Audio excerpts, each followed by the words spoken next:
ሰላም ጤና ይስጥልን ተመልካቾቻችን እንደምንላችኋል። ከናሁ ቴሌቪዥን ለዕለተ ማክሰኞ ሰኔ 16 ቀን 2018 ዓ.ም የሰዓቱን ዜናዎች ወደ እናንተ የምናደርስበት ጊዜው አሁን ነው። ከዜናዎቹ ጋር ሀብታማ አያሌው ነኝ። አብራችሁን ቆዩ።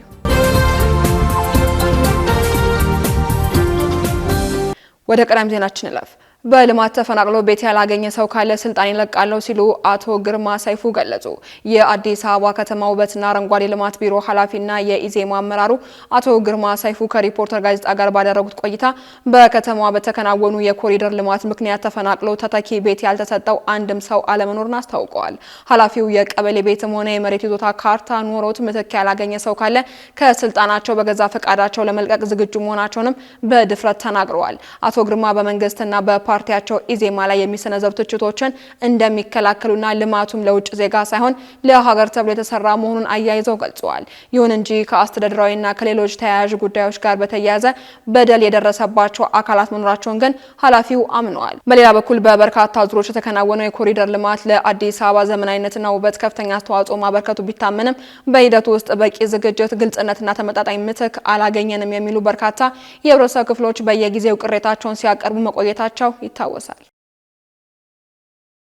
ትብብር ለኢትዮጵያ አንድነት ያሸነፋቸውን 7 ወንበሮች አልረከብም ማለቱ ተገለጸ።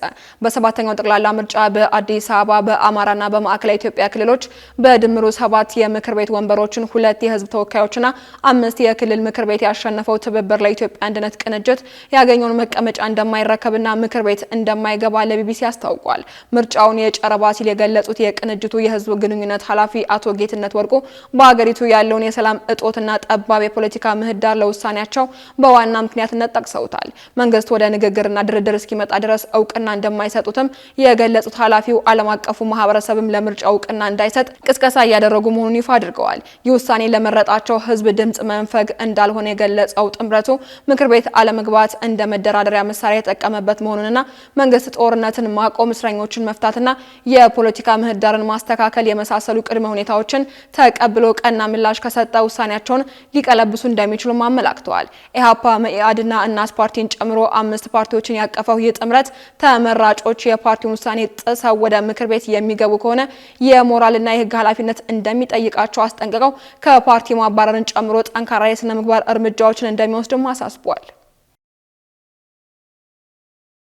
በአዲስ አበባ ከተማ በእምነት ተቋማት ውስጥ በመግባት ውድመትና ዝርፊያ የፈጸሙ 21 ተጠርጣሪዎች በቁጥጥር ስር መዋላቸውን ፖሊስ አስታወቀ።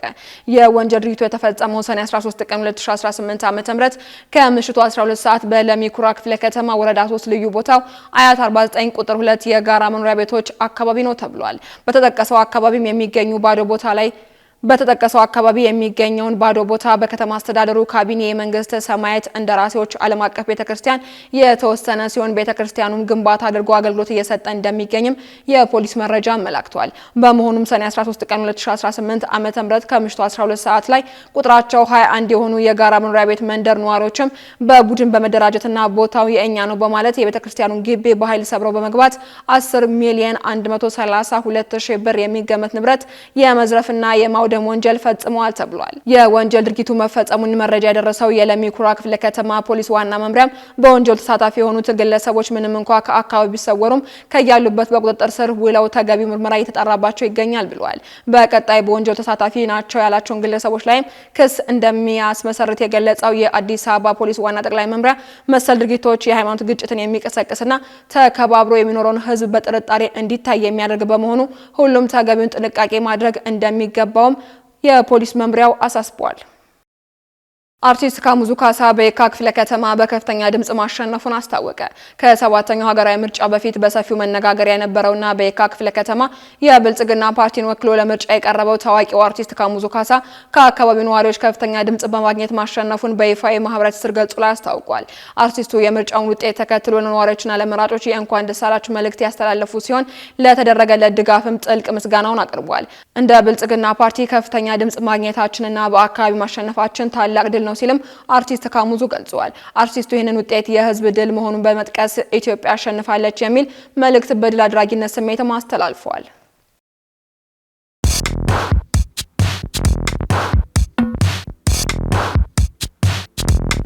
የማድረስ አገልግሎት የወደፊት ዕጣ ፈንታ እዚህ ደርሷል። በትሩዝ የታገዘም ትሩዝ ዴሊቨሪን እናስተዋውቆ። የኛ 100% የኤሌክትሪክ ሞተሮች ለአካባቢ ተስማሚ ብቻ አይደሉም፣ ፈጣን፣ ጸጥተኛና አስተማማኝም ናቸው።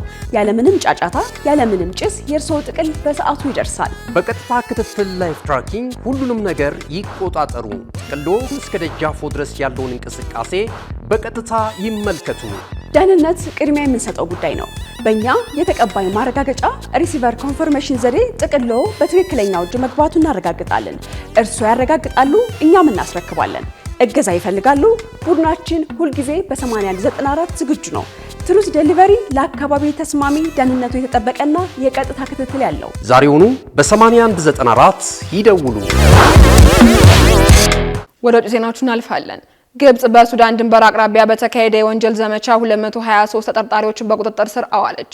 የግብጽ ጦር በትላንትናው ዕለት እንዳስታወቀው በደቡብ ወታደራዊ ክልል ሀገሪቱን ከሱዳን ጋር በሚያዋስነው ድንበር አካባቢ በተደረገ የጸጥታ ዘመቻ ድንበር ዘለል ወንጀሎችና ህገወጥ የወርቅ ማውጣት ላይ የተሰማሩ 136 የውጭ ዜጎችን ጨምሮ 223 ተጠርጣሪዎችን በቁጥጥር ስር መዋሉን ይፋ አድርጓል። በጦር ኃይሉ መግለጫ መሰረት ግዙፍ እርምጃ በመሳሪያና በአደንዛዥ እጽ አዘዋዋሪነት፣ በህገወጥ ወርቅ ማውጣትና ሰነድ አልባ ፍልሰት ላይ የተሰማሩት ህገወጥ የሰው አዘዋዋሪዎች እንዲሁም በተደራጁ ቡድኖች የሚበዘበዙ የወንጀል ቦታዎች ላይ ያነጣጠረ ነው ተብሏል። ተግባሮቹ በግብጽ ብሔራዊ ደህንነት ላይ ቀጥተኛ ስጋት የሚፈጥሩ ሲሆኑ በኢኮኖሚ መረጋጋት፣ በኢንቨስትመንት አየር ሁኔታና በዘላቂ ልማት ጥረቶች ላይ አሉታዊ ተጽዕኖ እንደሚያሳድሩ የግብጽ ጦር አጽንኦት ሰጥቶ ገልጿል። 87 የግብጽ ዜጎችና 136 የውጭ ሀገር ዜጎች በቁጥጥር ስር መዋላቸውንም የገለጸው መግለጫው የጸጥታ ኃይሎች ፈቃድ ከሌላቸው የጦር መሳሪያዎችና ጥይቶች ጋር 14 የተለያዩ አይነት ተሽከርካሪዎችን፣ ገመድ አልባ የመገናኛ መሳሪያዎችና ከፍተኛ መጠን ያለው የሀገር ውስጥና የውጭ ሀገር ገንዘብ መያዙንም ጦሩ አስታውቋል። በተጨማሪም ያልተፈቀደላቸውን ወርቅ አውጪዎች የሚጠቀሟቸው ከፍተኛ መጠን ያላቸው ማሽነሪዎችና ቁሳቁሶች መወረሳቸውንም የግብጽ ጦር መግለጹን ዥንዋ ዘግቧል። በመጨረሻም አሜሪካ በኢራን ላይ ጥላው የቆየችውን ማዕቀብ ማንሳቷ ተገለጸ። የአሜሪካ ግምጃ ቤት ከ10 ዓመታት በኋላ ለመጀመሪያ ጊዜ የኢራን ነዳጅ በአሜሪካ ዶላር እንዲሸጥ በመፍቀድ የጣለውን ማዕቀብ ለ60 ቀናት በጊዜያዊነት አንስቷል። እስከ ነሐሴ ወር በሚቆየው በዚህ ፈቃድ ኢራን ድፍድፍ ነዳጅና የፔትሮኬሚካል ምርቶችን በቀጥታ ለአሜሪካ ጭምር መሸጥና መላክ የምትችል ሲሆን የባንክ ዝውውር፣ የኢንሹራንስና የትራንስፖርት ማዕቀቦችም ተነስተውላታል። የማዕቀብ እፎይታ የተሰጠውም ኢራን ወሳኙን የሆርሙዝ ወሽመጥ ለመክፈትና ዓለም አቀፍ አቶሚክ ኢነርጂ ኤጀንሲ ተቆጣጣሪዎችን ለመቀበል ቃል በመግባቷ እንደሆነ አሜሪካ ብትገልጽም ቴህራን የተቆጣጣሪዎቹን መግባት አስተባብላለች። በስዊዘርላንድ አሸማጋይነት የተጀመረው ይህ ሂደት በ60 ቀናት ውስጥ ለመጨረሻ ስምምነት የሚያበቃ ፍኖተ ካርታ መሆኑንም ኳታርና ፓኪስታን አስታውቀዋል።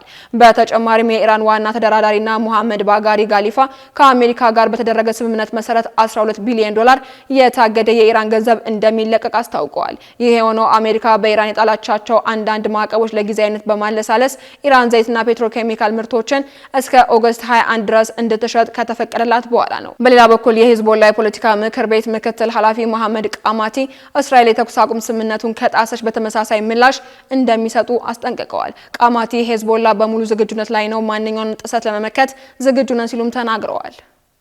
ካሽጎ በየትኛውም ዓለም ሆነው በማንኛውም ሰዓት ለወገኑ የሚደርሱበት ፈጣን የገንዘብ መላኪያ ተከፈተሎ። ማስተርና ቪዛ ካርዶን በመጠቀም ከ5 እስከ 20 ዶላር የሚልኩበት አዲስ የገንዘብ መላኪያ መንገድ። ካሽጎን ለየት የሚያደርገው የትኛውም የገንዘብ ዝውውር በፍጥነት አገልግሎት ከመስጠቱም ባሻገር ለማንኛውም አገልግሎት ምንም አይነት ክፍያ አለመጠየቁ ነው። በሀገራችን ታሪክ ገንዘብን ከውጪ ወደ ሀገር ቤት በማስተላለፍ በመተግበሪያ መልክ አገልግሎት መስጠት የጀመረው የመጀመሪያው ሀገር በቀል የገንዘብ መላኪያ ዘዴ ካሽጎ ከ4500 በላይ ባሉ የባንክ ቅርንጫፎች አገልግሎት እየሰጠ ይገኛል። ገንዘቦን በሰኮንዶች ልዩነት ውስጥ ይፈልጉ በአካውንቶ ወይንም በእጆ ቆጥረው የሚወስዱበት ልዩ ዘዴ። በቅርቡ ሁሉንም ኢትዮጵያዊ ባለቤት ለማድረግ ጉዞ የጀመረው ካሽጎ ዛሬውኑ መተግበሪያውን በስልኮ ላይ በመጫን የአገልግሎቱ ተጠቃሚ ሆኑ።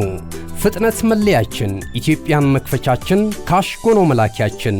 ካሽጎ የአዲሱ ትውልድ ብራንድ። ተመልካቾቻችን ከናሁ ቴሌቪዥን ለዕለቱ ያዝነላችሁ የቀን ዜናዎች እስካሁኖቹ ነበሩ። ዜናዎቹ ወደ እናንተ እያደረስኩኝ አብሬያችሁ ቆየሁት። ሀብታማ እያሌው ነበርኩኝ። ሰናይ ቀን።